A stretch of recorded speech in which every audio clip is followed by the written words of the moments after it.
بسم الله الرحمن الرحيم إن الحمد لله نحمده ونستعينه ونستغفره من يهده الله فلا مضل له ومن يضلل فلا هادي له وأشهد أن لا إله إلا الله وحده لا شريك له وأشهد أن سيدنا ونبينا وحبيبنا وشفيعنا وقرة أعيننا محمدًا عبده ورسوله صلی اللہ تبارک و تعالی علیہ وعلى آلہ واصحابہ وازواجہ وذریتہ وبارک وسلم تسلیما کثیرا اما بعد فاعوذ باللہ من الشیطان الرجیم بسم اللہ الرحمن الرحیم قل یا عبادی الذین اسرفوا علی انفسہم لا تقنطوا من رحمت اللہ ان اللہ یغفر الذنوب جميعا انہ هو الغفور الرحیم۔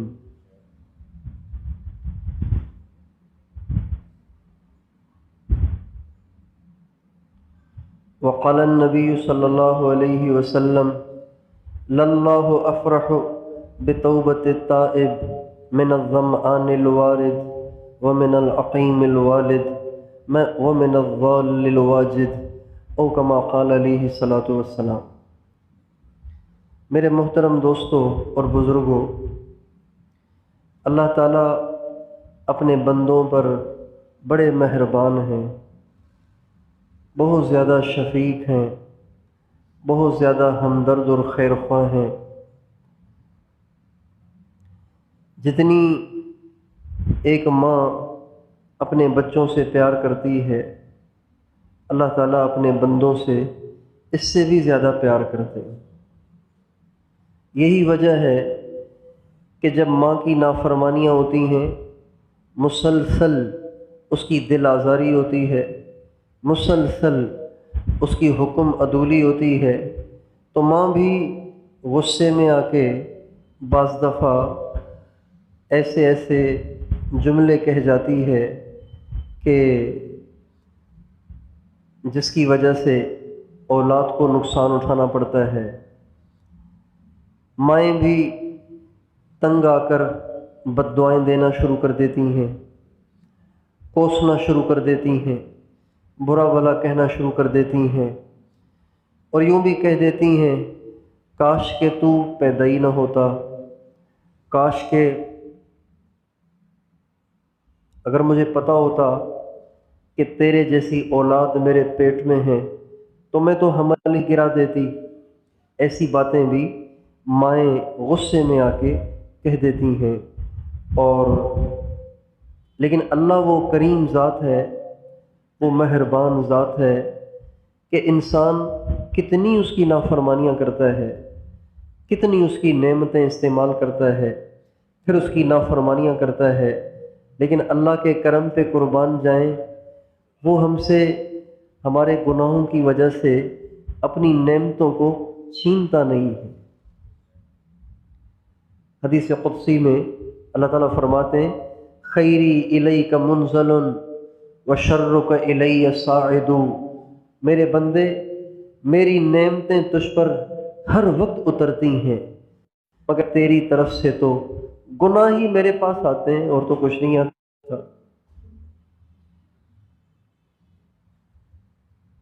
اور اسی حدیث میں شروع میں فرماتے ہیں اتحبب الیک بالنعم تتمقت الی بالمعاصی، میرے بندے میں اپنی نعمتیں دے دے کر تجھ سے محبت کا اظہار کرتا ہوں، اور تو میری نافرمانیاں کر کر کے مجھ سے نفرت کا اظہار کرتا ہے۔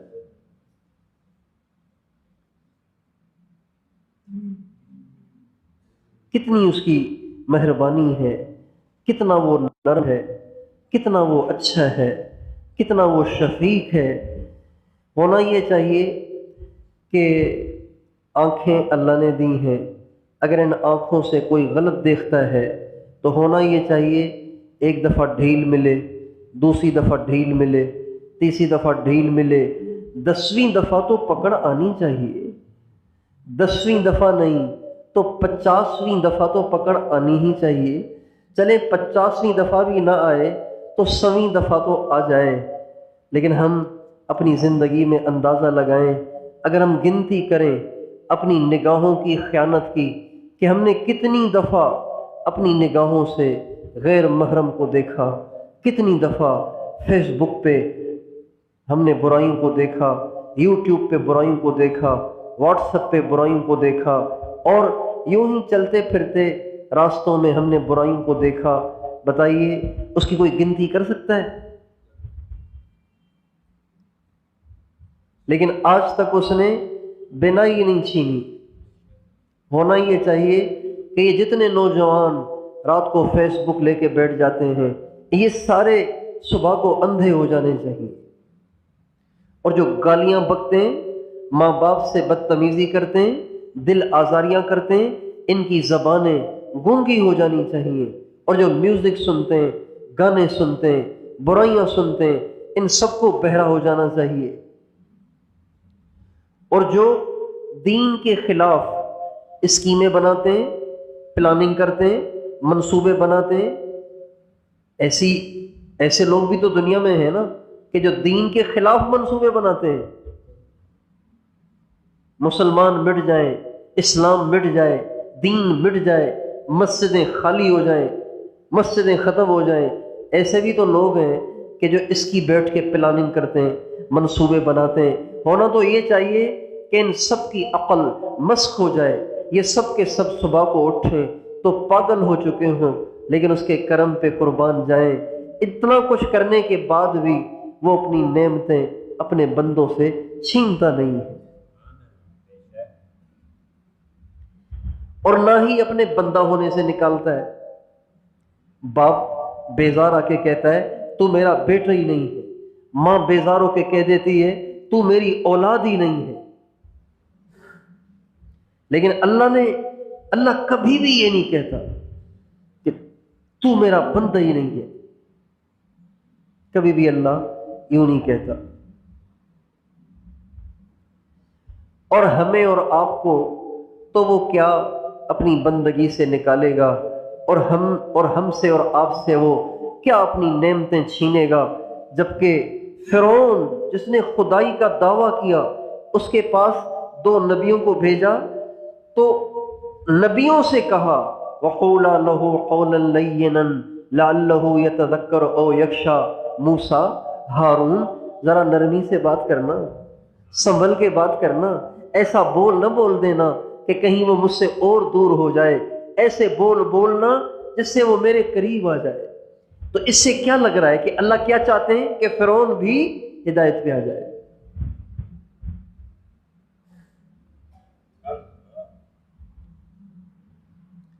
قارون، موسیٰ علیہ السلام پہ اس نے تہمت لگائی، موسیٰ علیہ السلام جیسے نبی پہ اس نے زنا کی تہمت لگائی، تو موسیٰ علیہ السلام نے اس کو بد دعا دے دی، بد دعا دی تو زمین پھٹ گئی اور وہ زمین میں دھس گیا۔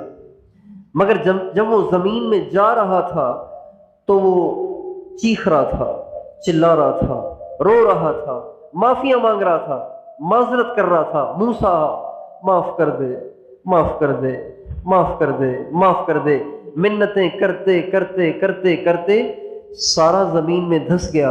اللہ تعالیٰ نے موسیٰ علیہ السلام سے فرمایا ما اشد قلبک یا موسیٰ، موسیٰ تیرا دل بڑا سخت ہے، اتنا تجھے اس نے پکارا اور تو نرم ہی نہ ہوا، تو نے اسے معافی نہ کیا۔ وعزتی وجلالی، میری عزت کی قسم، میرے جلال کی قسم، لو استغاث بی لاغثتہ، مجھ سے معافی مانگتا میں اسے معاف کر دیتا۔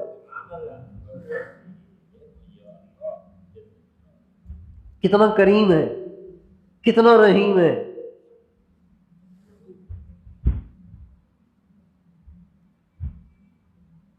ہمارے نبی کو احد کی جنگ میں پتھر لگے، 3 کافروں نے آپ کو پتھر مارا، بڑا پتھر مارا، اور ایسا زوردار لگا کہ آپ کا چہرہ زخمی ہو گیا، آپ کا سر زخمی ہو گیا، آپ کا کندھا زخمی ہو گیا، اور آپ بے ہوش ہو کر گڑھے میں گر گئے۔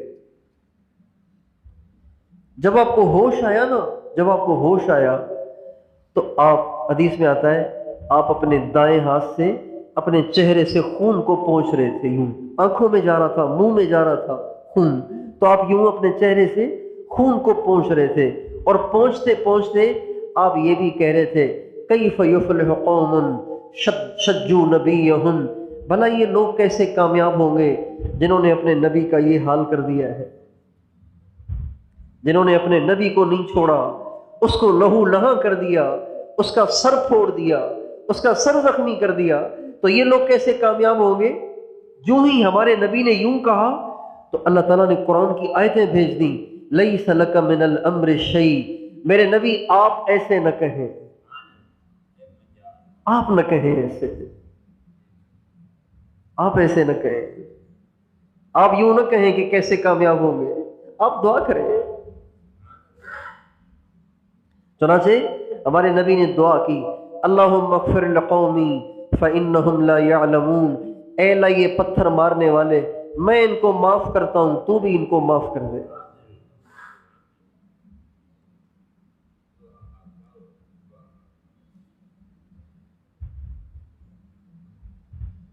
اللہ تعالیٰ بڑے مہربان ہیں، بڑے کریم ہیں، بڑے شفیق ہیں، اور ایسا اس نے نظام بنایا ہے، ایسا اس نے نظام بنایا ہے کہ گنہگار سے گنہگار بھی، گنہگار سے گنہگار بھی اگر تھوڑا سا عقل سے کام لے، تھوڑا سا ہوش سے کام لے، تھوڑا سا سمجھ سے کام لے تو وہ بخشا جا سکتا ہے، ایسا اس نے نظام بنایا ہے۔ مثال کے طور پہ میں چند باتیں عرض کرتا ہوں، مثال کے طور پر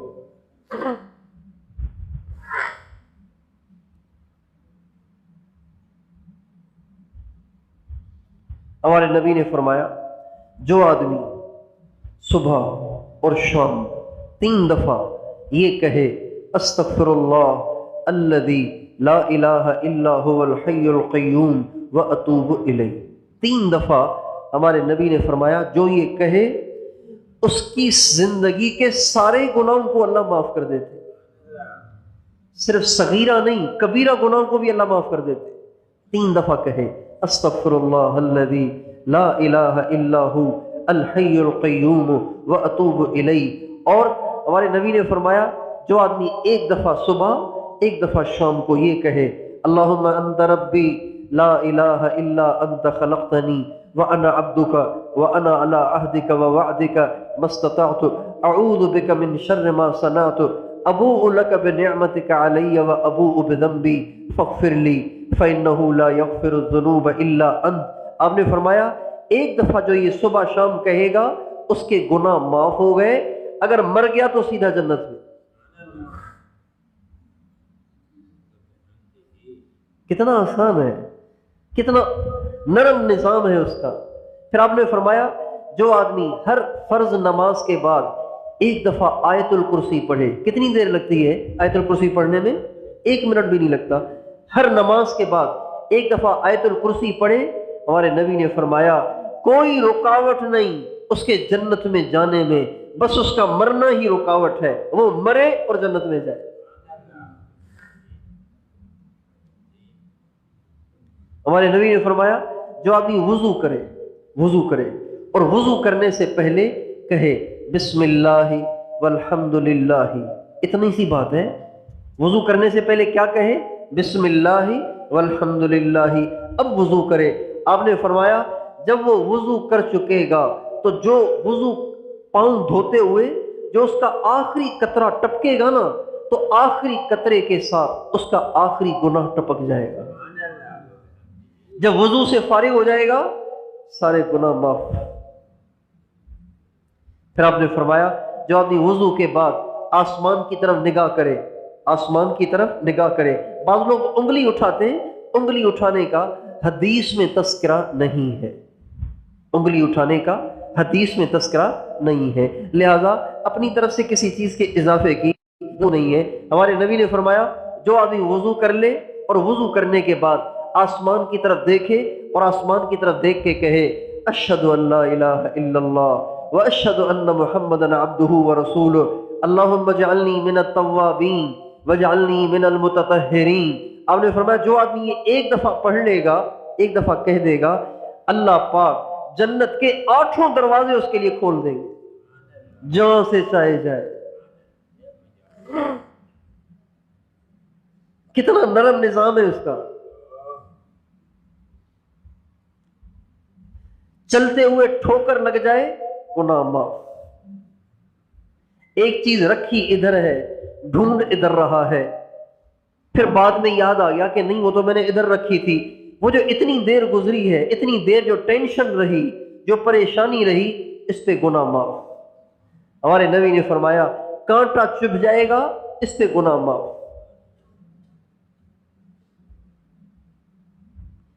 آپ کو کسی نے کوئی کڑوی کسیلی بات کہہ دی، کوئی الٹی سیدھی بات کہہ دی، آپ نے اس کو معاف کر دیا، آپ نے فرمایا من یعف یعف اللہ عنہ، جو اوروں کو معاف کرے گا اللہ اس کو معاف کر دے گا، ومن یغفر یغفر اللہ لہ، جو اوروں کو معاف کرے گا اللہ اس کو معاف کر دے گا۔ کتنا آسان کر دیا اللہ نے۔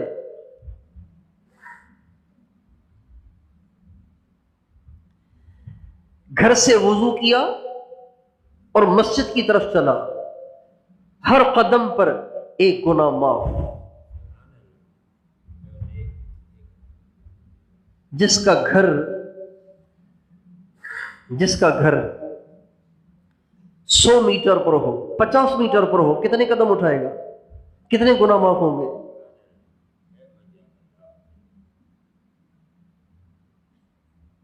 اور جب آدمی نماز میں کھڑا ہوتا ہے، اللہ اکبر کہہ کر نماز میں کھڑا ہوتا ہے، خشوع و خضوع سے نماز پڑھتا ہے، سلام پھیرتا ہے، سارے گناہ اللہ اس کے معاف کر دیتا ہے۔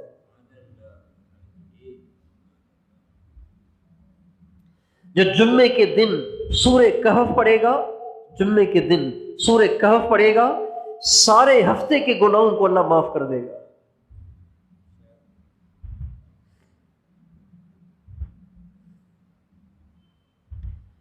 آپ علیہ السلام کا ارشاد ہے جس نے نیا لباس پہنا، نئے کپڑے پہنے اور نئے کپڑے پہن کر اس نے یہ دعا پڑھی، الحمدللہ الذی کسانی ھذا ورزقنیہ من غیر حول منی ولا قوہ، آپ نے فرمایا اللہ اس کے اگلے پچھلے گناہ معاف کر دے گا۔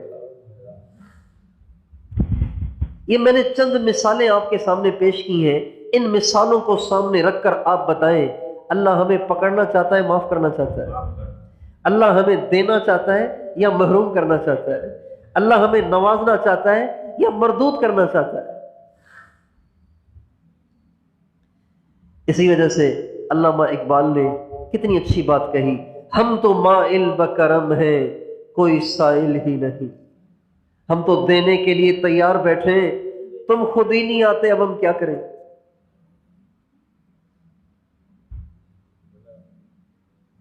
ادعونی استجب لکم، تم مجھ سے مانگو میں تمہیں دیا کروں گا۔ اور ہمارے نبی کا ارشاد ہے جس آدمی سے کوئی گناہ ہو جائے، جس آدمی سے کوئی گناہ ہو جائے، وہ اچھی طرح وضو کرے، وضو کر کے 2 رکعت نماز پڑھے، 2 رکعت کا سلام پھیرتے ہی بڑے سے بڑا گناہ اللہ اس کا معاف کر دے گا۔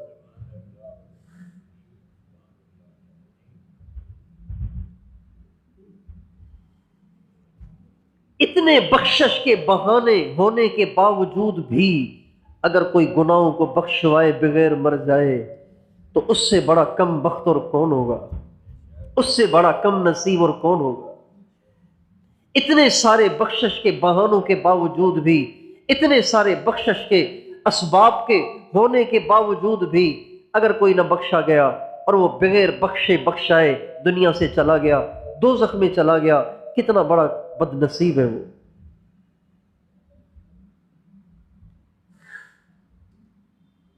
اس لیے اللہ تعالیٰ نے داؤد علیہ السلام سے فرمایا، اے داؤد بشر المذنبین، میرے گناہ گار بندوں کو خوشخبری سناؤ کہ تم چاہے کتنے ہی گناہ کرو، میری رحمت سے زیادہ نہیں ہے، معافی مانگو معاف کر دوں گا۔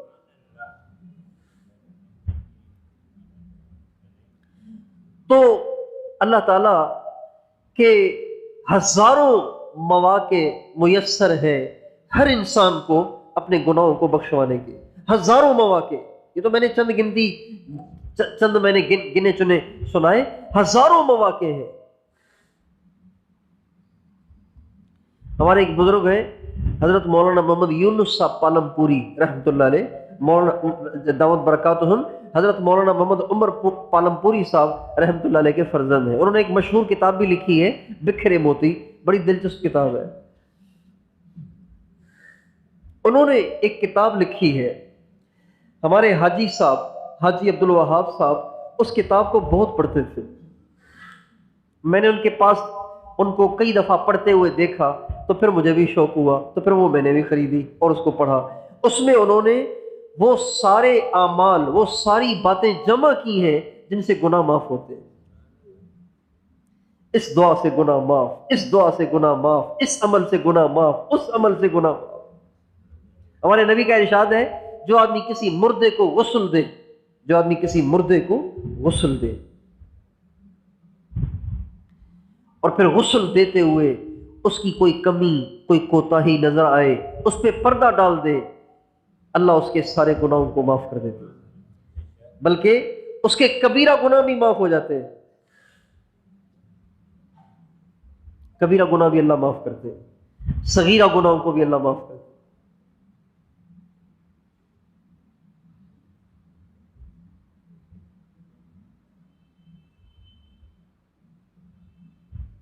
اس کتاب کا جو عنوان ہے وہ ہے مایوس کیوں کھڑا ہے،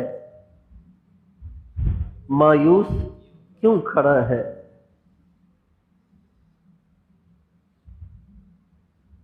اللہ بڑے مہربان ہے۔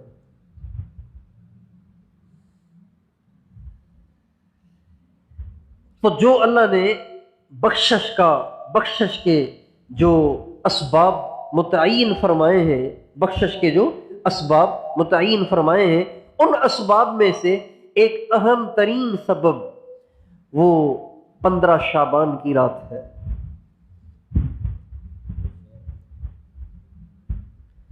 بخشش کے اسباب جس میں اللہ بخشنے کے لیے فارغ ہو جاتے ہیں اور خوب اپنی رحمت کو لٹاتے ہیں، اپنی رحمت کو پانی کی طرح سے بہاتے ہیں۔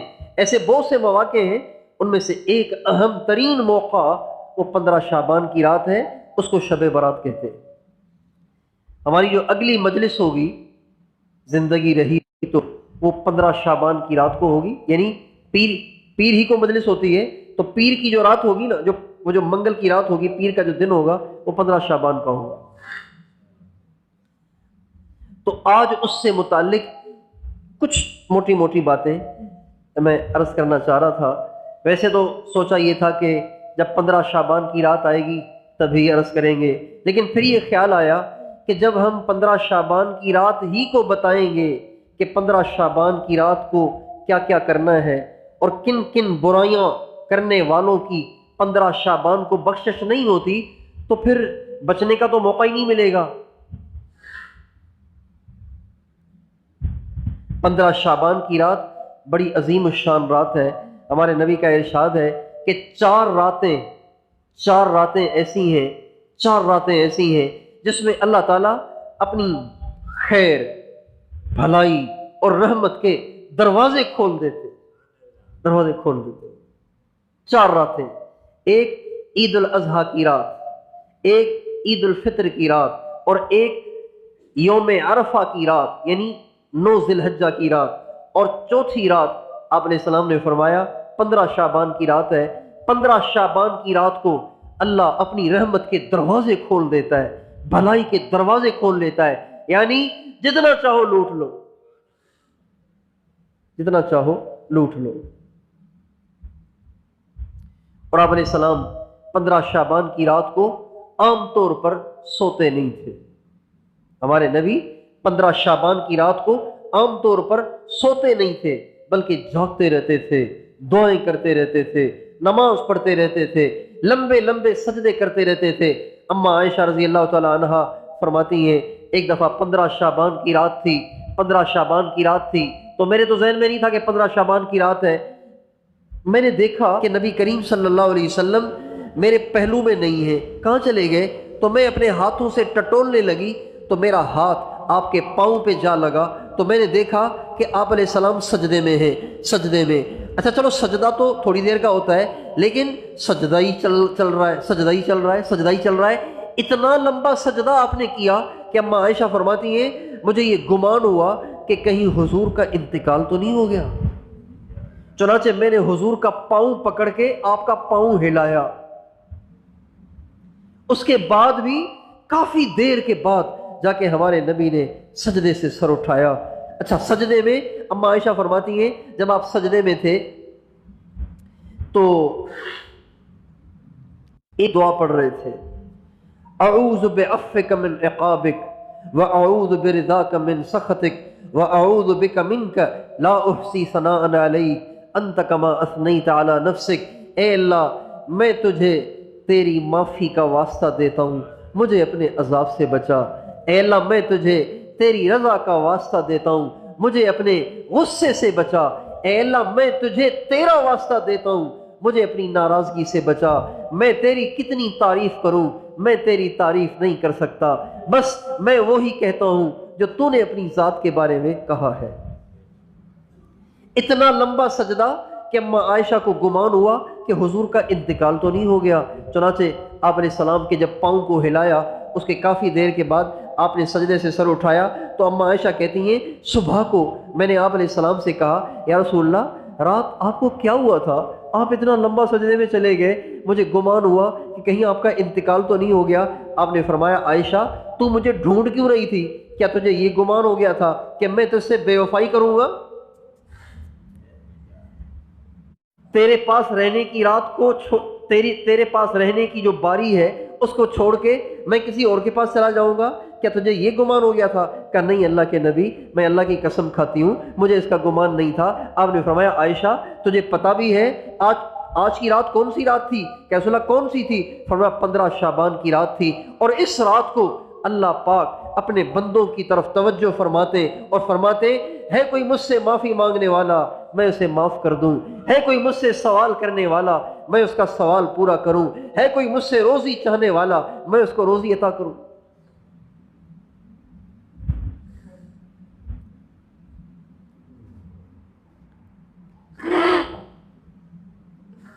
پندرہ شعبان کی رات کو ہمارے نبی سوتے نہیں تھے، لمبی نماز، اور 15 شعبان کی رات کو آپ قبرستان بھی چلے جاتے تھے، جنت البقیع چلے جاتے تھے، وہاں جا کے مسلمانوں کے لیے بخشش کی دعا کرتے تھے۔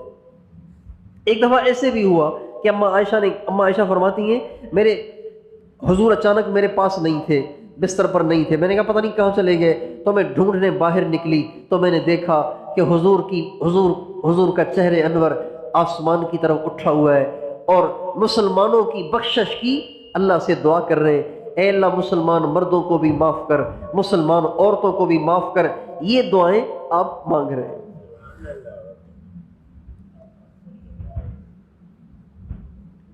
اور 15 شعبان کے دن آپ روزہ بھی رکھتے تھے۔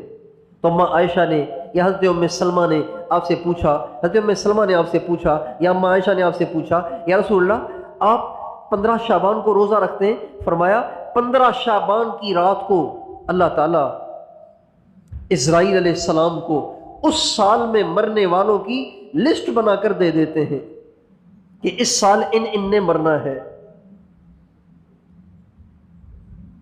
اب اگلے پیر کو 15 شعبان ہے، اگلے پیر کو اللہ تعالیٰ اسرائیل علیہ السلام کو اگلی 15 شعبان تک مرنے والوں کی لسٹیں عطا کر دیں گے۔ ایک کام۔ دوسرا کام یہ ہوتا ہے کہ 15 شعبان کو 15 شعبان کی رات کو اللہ تعالیٰ روزی بھی تقسیم فرماتے ہیں کہ کس کس کو اس سال کتنی روزی دینی ہے، یہ فیصلہ بھی اسی رات ہوتا ہے۔ تو آپ نے فرمایا کہ میرا دل یہ چاہتا ہے کہ میرا نام جب دنیا سے جانے والوں کی لسٹ میں لکھا جائے، میرا دل چاہتا ہے جب لسٹ میں ڈالا جائے تو اس وقت میرا روزہ ہو۔ اس لیے آپ 15 شعبان کو روزہ رکھتے تھے۔ اور ویسے بھی اما عائشہ رضی اللہ عنہ فرماتی ہیں رمضان کے علاوہ، رمضان میں تو آپ سارا ہی رمضان روزے رکھتے تھے، لیکن اما عائشہ فرماتی ہیں کہ رمضان کے علاوہ باقی 11 مہینوں میں سب سے زیادہ روزے ہمارے نبی شعبان میں رکھتے تھے۔ 15 سے زیادہ روزے آپ رکھتے تھے شعبان میں۔ البتہ رمضان سے پہلے والا جو عشرہ ہے اس میں آپ روزے نہیں رکھتے تھے، تاکہ رمضان کے روزوں میں کمزوری نہ ہو اور اس میں کوئی حرج واقع نہ ہو۔ تو شعبان کے مہینے میں روزے بھی خوب رکھنے چاہیے، شعبان کے مہینے میں اللہ سے دعائیں بھی کرنی چاہیے، لیکن خاص طور پر 15 شعبان کی رات کو جاگنا چاہیے، اللہ سے دعائیں کرنی چاہیے، لمبی نفلیں پڑھنی چاہیے، لمبا سجدہ کرنا چاہیے۔ اور ہمارے نبی کا ارشاد ہے کہ 15 شعبان کی رات کو اللہ تعالیٰ بنو کلب ایک قبیلہ تھا، عربوں کا ایک قبیلہ تھا بنو کلب، اس قبیلے کی خصوصیت یہ تھی کہ اس کے پاس بکریاں بہت تھیں، ایک آدمی کے پاس سینکڑوں بکریاں۔ اب بتائیے پورے قبیلے کے پاس کتنی بکریاں ہو جائیں گی؟ ہزاروں سے بھی زیادہ ہو جائیں گی۔ تو آپ نے فرمایا بنو کلب کی جو بکریاں ہیں نا، کتنی بکریاں ہوں گی؟ بہت بڑی تعداد ہے۔ آپ نے فرمایا بنو کلب کی بکریوں کے بالوں سے زیادہ اللہ گنہگاروں کو اس رات معاف کرتے ہیں۔ بنو کلب کی بکریاں لا تعداد، پھر ان کے بال کتنے ہوں گے؟ ایک بکری کے بال کوئی گن سکتا ہے؟ اتنے لوگوں کو اللہ 15 شعبان کی رات کو معاف کر دیتے ہیں، جہنم کی آگ سے نجات دے دیتے ہیں۔ اور ایک روایت میں یہ بھی آتا ہے، آپ علیہ السلام نے فرمایا اللہ 15 شعبان کی رات کو پہاڑوں کے وزن سے زیادہ، درختوں کے پتوں سے زیادہ، ریت کے ذروں سے زیادہ اللہ تعالیٰ 15 شعبان کو گناہگاروں کو معاف کرتے ہیں۔ یعنی تعداد کوئی حد ہی نہیں ہے ان گناہگاروں کی جن کو اللہ 15 شعبان کو معاف فرماتے ہیں۔ اس لیے 15 شعبان کی رات کو گناہگاروں کو غنیمت سمجھنا چاہیے، گناہگاروں کو غنیمت سمجھنا چاہیے۔ ہمارے بعض مشائخ سے یہ بھی منقول ہے کہ وہ 15 شعبان کی رات کو اچھے کپڑے پہن کر نہا دھو کر آ کے مسجد میں پڑھ جاتے تھے اور پھر لمبی لمبی نمازیں پڑھتے تھے اور اگلے دن روزہ بھی رکھتے تھے۔ تو آپ سارے بھائی 15 شعبان کا روزہ رکھنے کی نیت کر لیں، ٹھیک ہے انشاءاللہ؟ کون کون 15 شعبان کا روزہ رکھے گا؟ ماشاءاللہ۔ اچھا، اور 15 شعبان کی رات کو کون کون جاگے گا؟ عبادت بھی کریں گے، اپنے لیے بھی بخشش مانگیں، ساری دنیا کے سارے انسانوں کے لیے بخشش مانگیں۔ اور حضرت داؤد علیہ السلام کی دعا ہے، حضرت علی فرماتے ہیں داؤد علیہ السلام نے 15 شعبان کے بارے میں اللہ سے دعا کی، اے اللہ اس رات میں جو تجھ سے بخشش مانگے اس کو معاف کر دے۔ کتنی بڑی بات ہے۔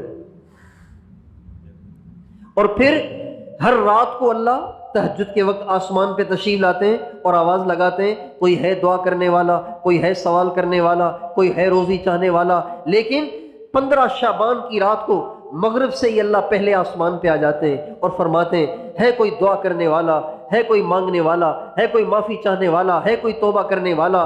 ساری رات اللہ یہ آوازیں لگاتے ہیں، مانگنے والے مانگ لیتے ہیں اور اپنی رات کو برباد کرنے والے برباد کر دیتے ہیں، موقع کو ہاتھ سے گنوا دیتے ہیں۔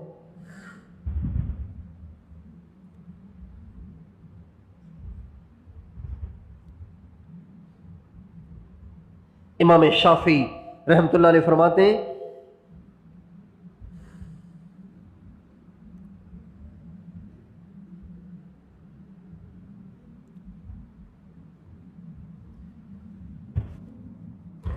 کہ جن راتوں میں سب سے زیادہ اللہ دعائیں قبول کرتے ہیں ان میں سے ایک رات شب برات بھی ہے، 15 شعبان کی رات بھی ہے۔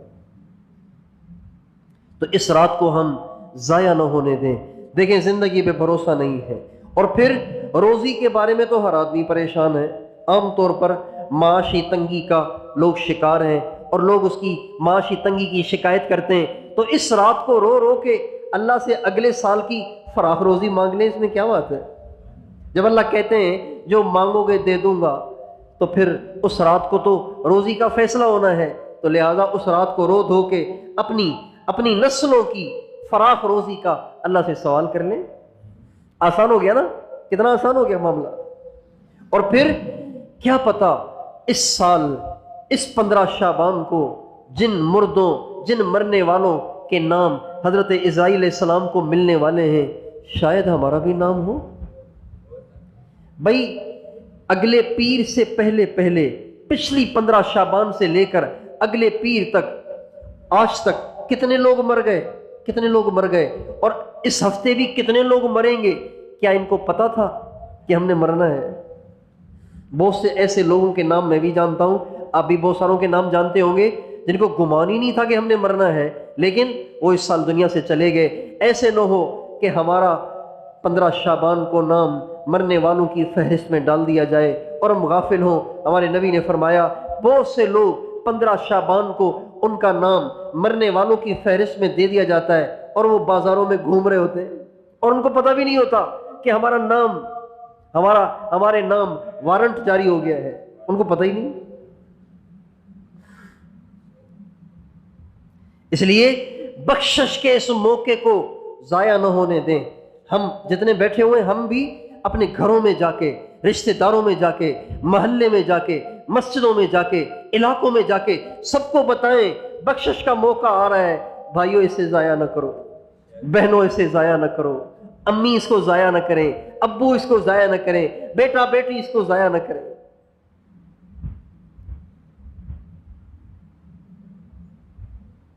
اس موقع کو ضائع نہ کریں۔ لیکن اس میں ایک بات بڑی پریشان کن ہے، کہ وہ یہ ہے کہ اس رات میں جس میں بنو کلب کی بکریوں کے بالوں سے زیادہ اللہ تعالیٰ گناہ گاروں کو بخشیں گے، ایسی رات میں بھی اور درخت کے پتوں سے زیادہ، ریت کے ذروں سے زیادہ اور پہاڑوں کے وزن سے زیادہ اللہ گناہ گاروں کو بخشیں گے، یعنی لا تعداد گناہ گاروں کو بخشیں گے۔ لیکن ایک پریشان کن بات یہ ہے کہ کچھ لوگ ایسے ہیں کہ جو اس رات میں بھی نہیں بخشے جائیں گے، اللہ انہیں نہیں بخشے گا۔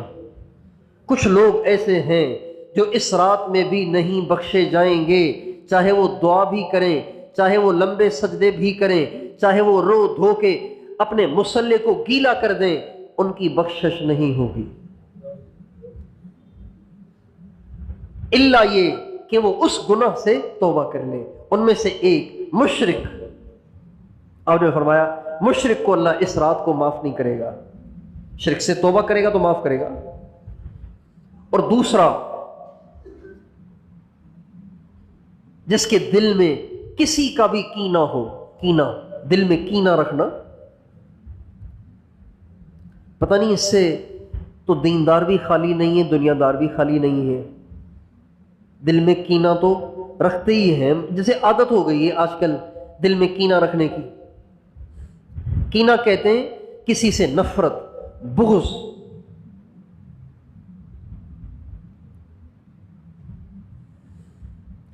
اور کسی ایسا بغض کہ اس کے دکھ میں خوشی ہو، اس کی پریشانی میں خوشی دل میں محسوس ہو، اس کو کینہ کہتے ہیں۔ جس کی اپنے بھائی سے انبن ہے وہ بھائی کے دکھ میں خوش ہوتا ہے، جس کی اپنے پڑوسی سے انبن ہے وہ اپنے پڑوسی کی پریشانی میں خوش ہوتا ہے، جس کی اپنے پاس کے دکاندار سے انبن ہے وہ پاس کے دکاندار کی پریشانی میں خوش ہوتا ہے۔ اچھا ہوا رات چور آئے اس کی دکان کو لوٹ گئے، اچھا ہوا، خوش ہوتے ہیں اندر ہی اندر میں، بعض زبان سے کہتے ہیں بعض زبان سے نہیں بھی کہتے، دل میں خوش ہوتے ہیں۔ اس کو کہتے ہیں کینہ پرور، وہ جس کے دل میں کسی مسلمان کے بارے میں کینہ ہو، شب برات میں نہیں بخشا جائے گا، ساری دنیا بخشی جائے گی، وہ کم وقت اس رات میں بھی رہ جائے گا۔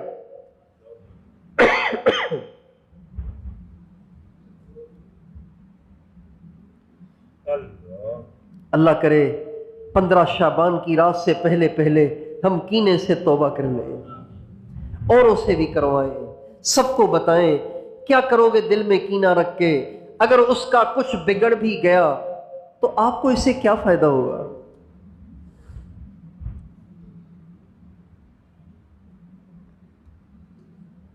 اس نے آپ کے ساتھ زیادتی کی ہے، آپ اسے معاف کر دیں، درگزر کر دیں۔ انتقام لے کے کیا کریں گے آپ؟ انتقام لینے سے اگر کوئی کسی پہ زیادتی ہو پھر وہ اس سے بدلہ لے لے، تو بدلہ لینے سے کیا اپنا جو نقصان ہوا ہے وہ واپس آ جاتا ہے؟ بتائیے۔ ہاں جی، انتقام لینے سے اپنا نقصان واپس آ جاتا ہے؟ ایسے تو نہیں ہوتا۔ بس ایک اندر کی آگ ہے جو ٹھنڈی ہوتی ہے، اور تو کچھ بھی نہیں ہوتا۔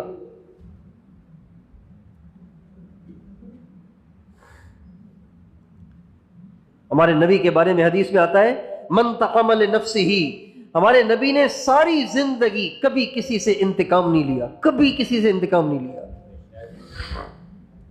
آپ کے ساتھ کیا کچھ ہوا، لوگوں نے کیا کچھ کیا آپ کے ساتھ، کتنی زیادتیاں کی، کتنی اذیتیں دیں، کتنا آپ کا دل دکھایا، کتنی آپ کی دل آزاریاں کی، مارنے والوں نے مارا، دھکے دینے والوں نے دھکے دیے، بے عزتی کرنے والوں نے بے عزتیاں کی۔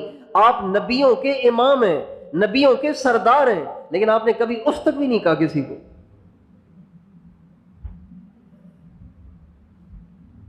پتہ نہیں کیوں ہم مسلمان چھوٹی چھوٹی باتیں دل میں لیے بیٹھے رہتے ہیں، اور پھر اس کی کھچڑی پکاتے رہتے ہیں، اچار بناتے رہتے ہیں، اور اپنے دل کی دنیا کو برباد کرتے رہتے ہیں، اللہ پاک کی رحمت سے محروم کرتے رہتے ہیں اپنے آپ کو۔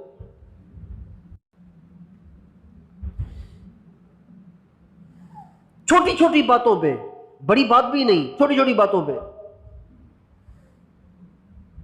ایک رشتہ دار دوسرے رشتہ دار سے اس لیے ناراض ہو گیا کہ جی اس نے جو بیٹے کی شادی کی نا، اس میں جو کارڈ تقسیم کیا اس میں میرا نام آخر میں کیوں لکھا تھا؟ ارے اللہ تیرا بھلا کرے، تو آخر میں لکھنے سے تو چھوٹا ہو جائے گا یا اوپر لکھنے سے بڑا ہو جائے گا؟ یہ کوئی بات ہے ناراض ہونے کی اور دل میں بغض رکھنے کی؟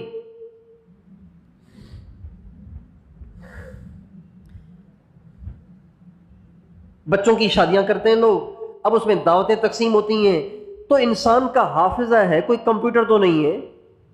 بعض قریبی یاد نہیں آتے اور دور والے یاد آ جاتے ہیں۔ اب کسی قریبی دوست کو کارڈ نہیں ملا، اس کو دعوت نہیں دی، اب وہ اسی کی کھچڑی بنا رہا ہے کہ مجھے تو دعوت ہی نہیں دی، ہمیں تو اپنا ہی نہیں سمجھتے، لہذا وہ دل میں بغض لیے بیٹھا ہوا ہے۔ چھوٹی چھوٹی باتوں پہ، چھوٹی چھوٹی باتوں پہ ہمارے نبی نے فرمایا کینہ پرور کی دعا اللہ قبول نہیں کریں گے، کینہ پرور کی اس رات میں بخشش نہیں ہوگی۔ میں بھی آپ بھی اس کی نیت کریں، ابھی یہیں اسی مجلس میں اپنے دل سے سارے مسلمانوں کے لیے کینے کو صاف کر دیں۔ کرتے ہیں آپ؟ کون کون اپنے دل کو صاف کرتا ہے؟ اچھا، یوں صرف ہاتھ اٹھانے سے صاف نہیں ہو جائے گا، کینہ نکالنا بڑا مشکل کام ہوتا ہے۔ یہ کوئی جیب کے پیسے نہیں ہیں آپ نکال کے اسے پھینک دیں، یہ دل کی ایک کیفیت ہے، یہ تو انسان کے بس میں نہیں ہوتی۔ اس کو نکالنے کا طریقہ یہ ہے کہ جس کے بارے میں آپ کے دل میں کینہ ہے نا، ایک تو اس کا نام لے کے دعا کریں اور اس کو کوئی ہدیہ بھیجیں، اچھا خاصا ہدیہ بھیجیں۔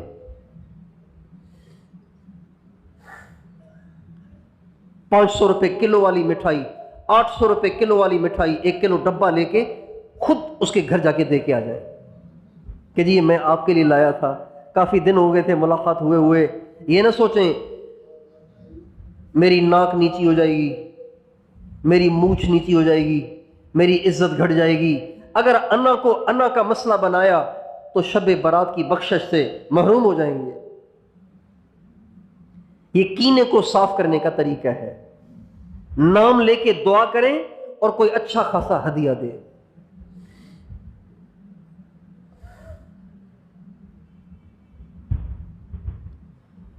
تو کینہ پرور کی دعا اللہ قبول نہیں کریں گے، اس کی بخشش نہیں ہوگی۔ تیسرا شخص جس کی اس رات میں بھی بخشش نہیں ہوگی وہ ہے جو رشتہ داروں سے تعلق توڑے ہوئے ہے۔ رشتہ داروں سے مراد، سنیے، رشتہ داروں سے مراد ماں اور باپ کی طرف سے جو رشتہ دار بنتے ہیں، مثلا باپ کی طرف سے چچا، تایا اور پھوپھی اور ان کی اولادیں، ماں کی طرف سے ماموں، خالہ اور ان کی اولادیں، یہ رشتہ دار ہیں۔ ان میں سے کسی سے بائیکاٹ کیا ہوا ہے، تعلق توڑا ہوا ہے، آنا جانا بند کیا ہوا ہے، لینا دینا بند کیا ہوا ہے، شب برات کی بخشش سے محروم ہو جائے گا، نہیں بخشے گا اللہ اسے شب برات میں، چاہے لمبے سجدے بھی کر لے، چاہے اپنے مصلی کو آنسوؤں سے گیلا بھی کر لے، اللہ اس کو معاف نہیں کرے گا۔ اس لیے اگر ہم میں سے کوئی اپنے رشتہ دار سے ٹوٹا ہوا ہے، اللہ کے واسطے آپ اس کے پاس جائیں، اپنی انا کا مسئلہ مت بنائیں، بے شک وہی قصوروار ہو، اس کو آنا چاہیے نا معافی مانگنے کے لیے، قصوروار بے شک وہ ہو، پہل آپ کریں، اللہ آپ سے راضی ہو جائے گا۔ ایک عجیب واقعہ مجھے یاد آ گیا، حضرت امام حسین اور حضرت محمد بن حنفیہ، یہ دونوں بھائی ہیں آپس میں، حضرت علی کے دونوں بیٹے ہیں، امام حسین تو حضرت فاطمہ سے ہیں، اور حضرت محمد بن حنفیہ یہ حضرت علی کی ایک اور بیوی سے ہیں، اور وہ حضرت علی کی وہ بیوی سندھی تھی۔ کبھی سنا ہے آپ نے یہ؟ ہاں آج سن لیں، حضرت علی کی وہ بیوی سندھی تھی، سندھ کی رہنے والی تھی، ان سے ہیں یہ محمد بن حنفیہ۔ یہ میں نہیں کہہ رہا ہوں، یہ حضرت مخدوم محمد ہاشم ٹھٹوی رحمۃ اللہ علیہ ہمارے سندھ کے بہت بڑے محدث گزرے ہیں، جیسے ہندوستان میں محدث گزرے حضرت شاہ ولی اللہ رحمۃ اللہ علیہ، یہ انہی کے زمانے کے، انہی کے پائے کے محدث ہیں۔ انہوں نے لکھا ہے کہ حضرت محمد بن حنفیہ کی جو ماں تھی وہ سندھ کی تھی، حضرت علی کی اہلیہ۔ تو محمد بن حنفیہ اور امام حسین، ان دونوں کے درمیان تھوڑی سی رنجش ہو گئی، کسی بات پہ رنجش ہو گئی۔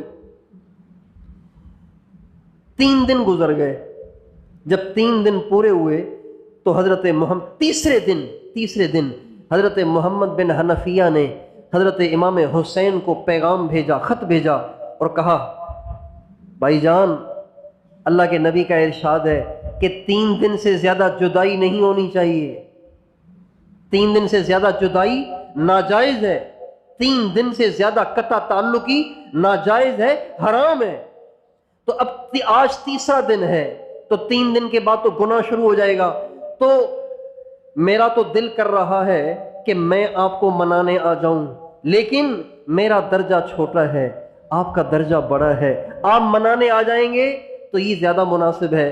اس سے پہلے کہ میں منانے آ جاؤں، آپ کو چاہیے کہ آپ اپنے رتبے کے لحاظ سے آپ مجھے منانے آ جائیں۔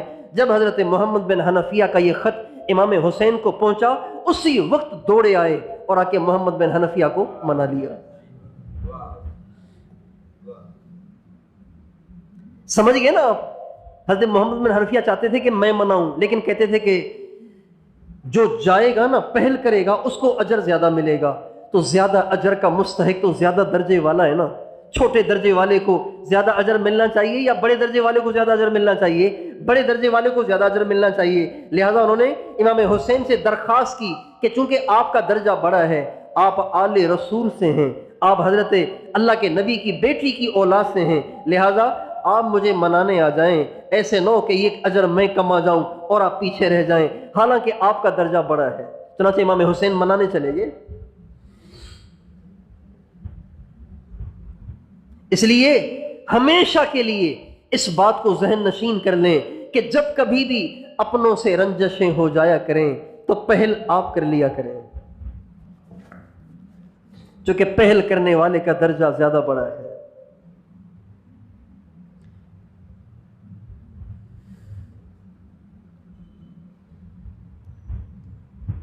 اور جو آدمی ایسا ہو کہ اس سے بخشش، اس سے معافی مانگی جائے پھر بھی وہ معاف نہ کرے، اس کے لیے تو بڑی سخت وعید ہے۔ اس کے لیے تو دوزخ کا فیصلہ ہے۔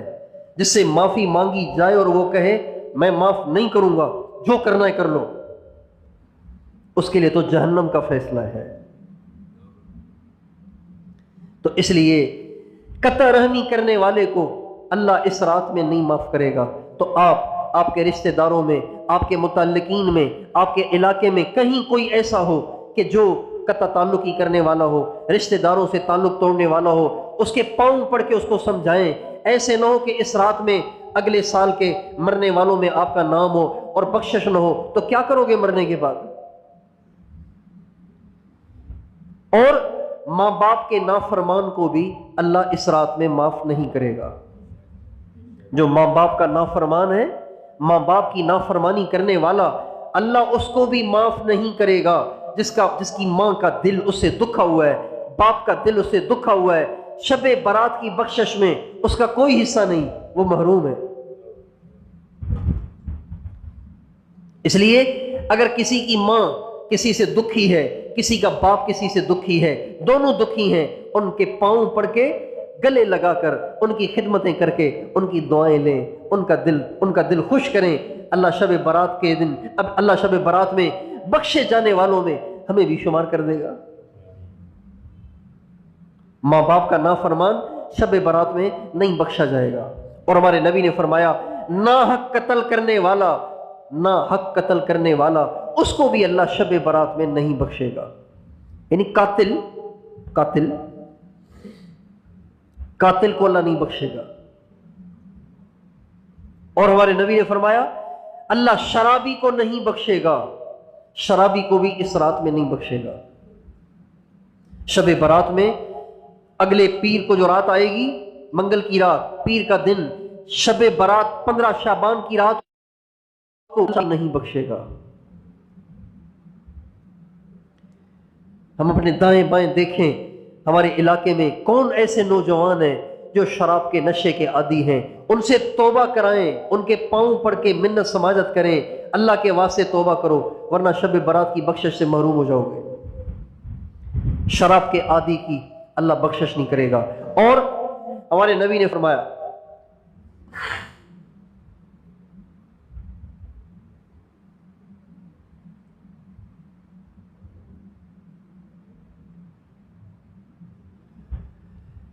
اور ٹخنا ڈھانکنے والے کی بخشش نہیں ہوتی. اس رات میں ٹخنا ڈھانکنے والے کی بخشش بھی نہیں ہوتی. جس کی شلوار اس کے ٹخنوں پہ پڑ رہی ہو، اس کے ٹخنے ڈھکے ہوئے ہو، مرد، عورت نہیں، عورت کے تو ٹخنے ڈھکے ہوئے ہونے چاہیے. جس مرد کی شلوار اس کے ٹخنوں تک جا رہی ہو، اس کے ٹخنے ڈھکے ہوئے ہوں، ٹخنے ڈھکنے کا وہ عادی ہو، اس کی بھی بخشش نہیں ہوگی. پتہ نہیں کیوں اس میں سستی کرتے ہیں، سمجھ میں نہیں آتی بات کہ دیندار لوگ بھی اس میں سستی کرتے ہیں. خواہ پانچا نیچے جا رہا ہے، اچھا پھر کہو تو پھر ایک دم اوپر کر لیتے ہیں. بھائی آپ اتنی لمبی شلواریں کیوں سلواتے ہیں کہ آپ کے 5 ٹخنوں پہ پڑ رہے ہیں؟ آپ شلوار ہی چھوٹی سلوائیں. جب آپ کو شلوار چاہیے ہی اتنی کہ اس میں ٹخنے نہ ڈھکیں، تو لمبی شلوار سلوانے کا مطلب کیا ہے؟ ایک آدمی اتنی لمبی ٹوپی پہنے جو اس کے کانوں تک آ رہی ہو، پھر اس کو بل دے رہا ہو. بھائی آپ چھوٹی ٹوپی لے لیں، اتنی بڑی ٹوپی آپ لیتے کیوں ہیں کہ پھر اس کو بل دے رہے ہیں آپ؟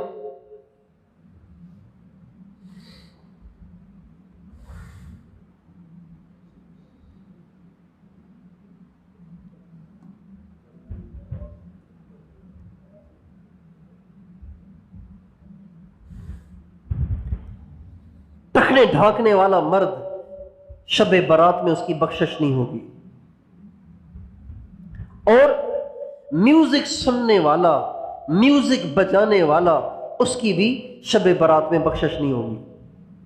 میوزک سننے والا، میوزک بجانے والا، اس کی بخشش بھی نہیں ہوگی. شب برات میں جب ساری دنیا کے گناہ گاروں کی بخشش کے فیصلے ہوں گے، یہ محروم ہو جائے گا. ضروری نہیں ہے کہ وہ جان کے سنیں. بہت سے لوگوں نے اپنے موبائلوں پہ ٹونیں لگائی ہوئی ہیں، پتہ ہی نہیں کہ یہ میوزک ہے. بس جو ہی فون آتا ہے ایک دم ڈسکو آواز شروع ہو جاتی ہے، اور پھر وہ جلدی جلدی جیب میں ہاتھ ڈال کے اس کو دبا رہے ہوتے ہیں. بھائی آپ ٹون کیوں نہیں سوچ سمجھ کے رکھتے؟ جب موبائل کو استعمال کرنا نہیں آتا تو رکھا کیوں ہے آپ نے؟ اسٹیئرنگ پہ بیٹھ جاتے ہیں، پھر جا کے گاڑی کسی کی دیوار میں مارتے ہیں، تو آپ اسٹیئرنگ پہ بیٹھے کیوں بھائی؟ سیکھو تو صحیح ڈرائیونگ کرنا پہلے.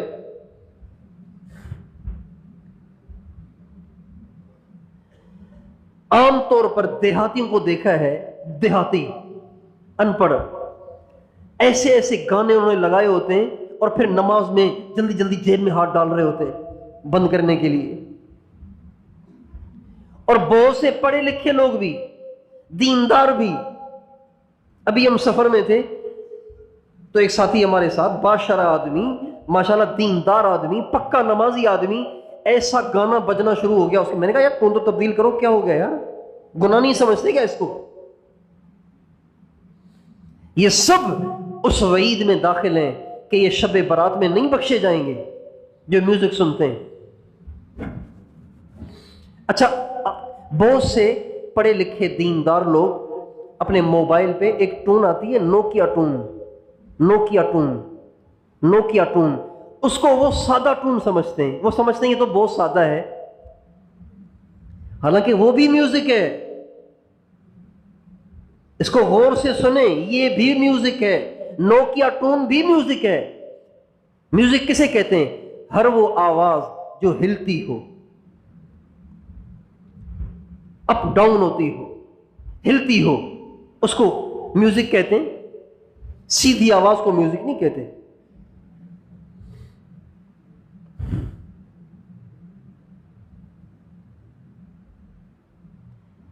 تو آپ سارے کے سارے اپنے موبائل کی ٹون چیک کریں کہ کہیں شب برات کی بخشش سے محروم نہ ہو جائیں. آپ کی امی، آپ کے ابو، آپ کے بچے، آپ کے بھائی، آپ کی بہنیں کہیں شب برات کی بخشش سے اسی میوزک کی وجہ سے محروم نہ ہو جائیں. میوزک صرف فلم کی میوزک ممنوع نہیں ہے، صرف انڈیا کے گانے کی میوزک ممنوع نہیں ہے، ہر میوزک ممنوع ہے. اور ہمارے نبی نے فرمایا میوزک سے ایسے نفاق پیدا ہوتا ہے جیسے پانی سے زمین میں پودے اگتے ہیں. آپ جائیں گے نا کراچی، بارش کے دنوں میں کراچی جائیں گے نا تو دائیں بائیں دونوں طرف کی سڑکیں ایسی ہری بھری ہو جاتی ہیں جیسے مری میں پھر رہے ہیں. آپ بارش کے دنوں میں تھر پار کر چلے جائیں گے، یہ تھر پار کا ریت سارے کا سارا گھاس سے بھرا ہوا ہوتا ہے. لوگ گھومنے جاتے ہیں بارش کے دنوں میں تھر پار کر، بالکل ہرا بھرا ہو جاتا ہے بارش سے. جیسے پانی سے پودے اگتے ہیں اور بنجر زمین آباد ہو جاتی ہے، ہمارے نبی نے فرمایا بالکل اسی طرح سے میوزک سننے سے دل میں نفاق پیدا ہوتا ہے. میوزک سننے والا ایک آخر منافق بن جاتا ہے.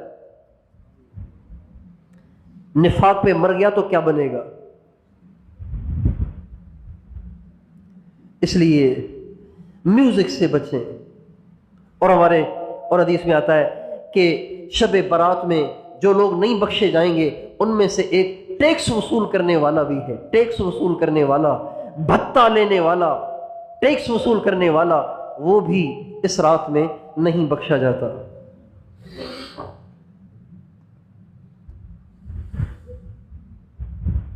اور حدیث میں آتا ہے وہ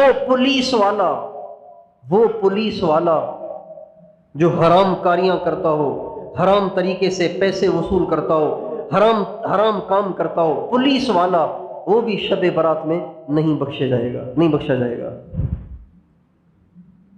پولیس والا جو حرام کام کرتا ہو،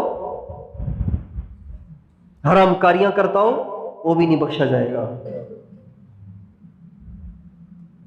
تو اللہ تعالیٰ مجھے، آپ کو، ہم سارے مسلمانوں کو ان ساری باتوں سے بچائے جن باتوں کی وجہ سے شب برات کی برکتوں سے محرومی ہو جائے گی، بخشش سے محرومی ہو جائے گی. ہم خود بھی ان باتوں سے بچنے کی کوشش کریں، اوروں کو بھی ان سے بچائیں.